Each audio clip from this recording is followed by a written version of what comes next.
So today I'm going to talk about how to multiply a fraction and a whole number.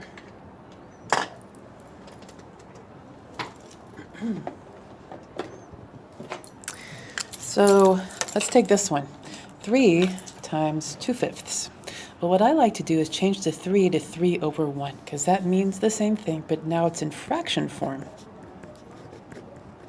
And fractions are super easy to multiply. You multiply the top, 3 times 2 is 6, and you multiply the bottom. Done.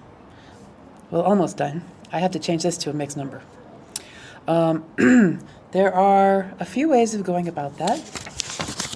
So I'll go over some of those ways. 6 over 5. Some people do this with mental math. They say, well, how many times does 6 go into 5? It goes in one time.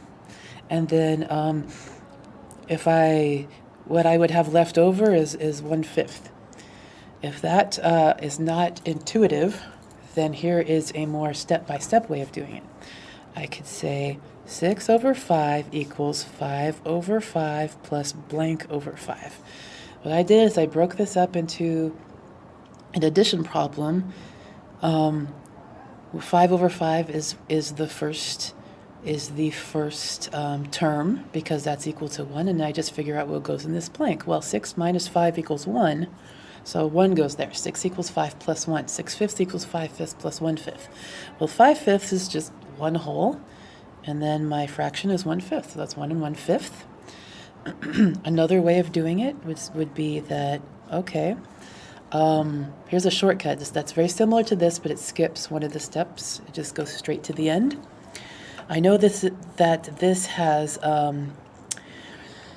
an improper fraction, and I need it to be a mixed number. So I'm going to pull one whole out of this, like I did here. I'm just going straight to this step instead of doing all this. My denominator is going to be the same. And in order to find the numerator, I just subtract the top and bottom. 6 minus 5 is 1. Notice that's what I'm also doing here. 6 minus 5 is 1. So that's a shortcut. Now the last way, which I haven't gone over in class very much because in the past I found that it tends to confuse students, is division. Is a division method. So I'm going to go over that here in case that is something that people out there, some people are interested in. So 6 over 5. Any number expressed as a fraction it can be also expressed as a division problem. 6 over 5 is the same thing as 6 divided by 5. Okay? 5 goes into 6 one time. 1 times 5 is 5. I subtract and I get a remainder of 1. Now this 1 is my whole number. My denominator stays the same. And this remainder is my numerator. Okay? It's just a coincidence that they both happen to be 1, but they will often be different numbers. Just you have to remember that the remainder is what goes on top, because that's what's left over. That's part of the fraction. The quotient is your whole number. Now this is especially useful in fractions that simplify to a mixed number where the whole number is bigger than 1. But it works in this case as well. So that's the first one. So the second one is 2/3 times 5. I'm going to express that as 2/3 times 5 over 1. And that equals 2 times 5 is 10. That's what's on top. 3 times 1 is 3. That's what's on the bottom.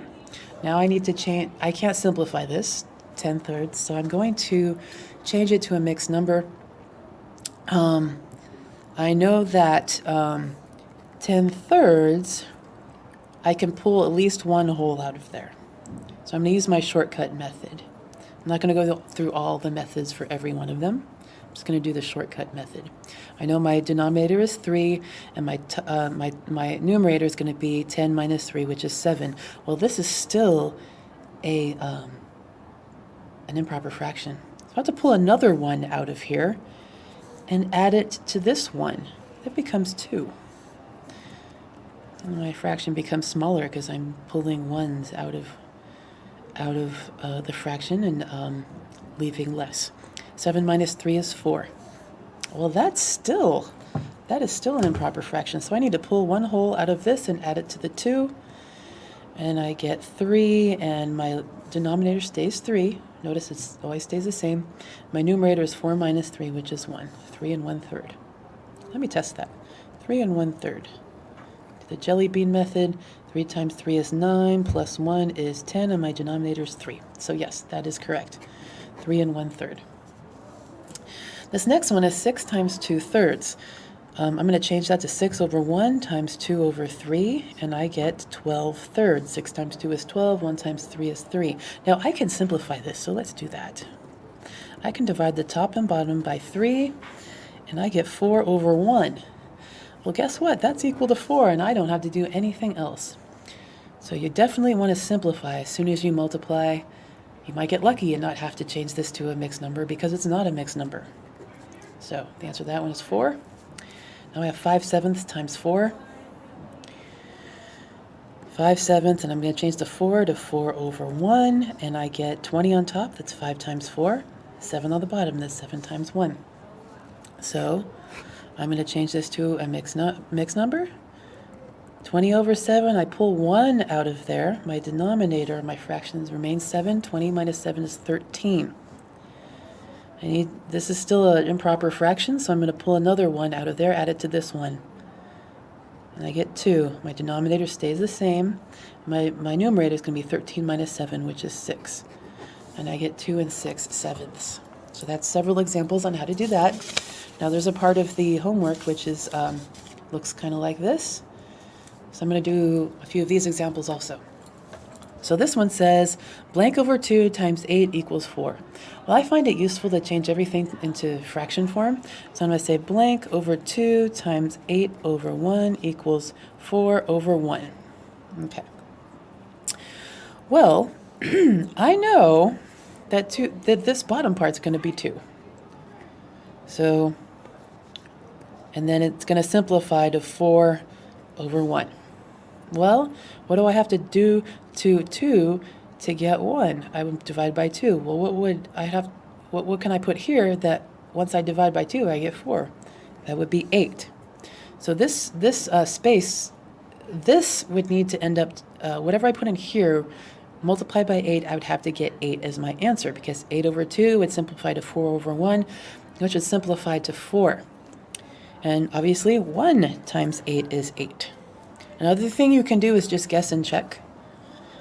But I won't do that, because I'll just move on to the other ones. So the answer to this is 1. Now here I have blank times 5/6 equals 20 over 6. Okay? So this is a whole number, and any whole number cannot be expressed as a fraction by just putting a 1 in the denominator. So I'm going to make this a blank over 1 equals 5 over 6 equals 20 over 6. Well, I know that 1 times 6, excuse me, that's a times. 1 times 6 is 6. So whatever I get here isn't going to be simplified from 26.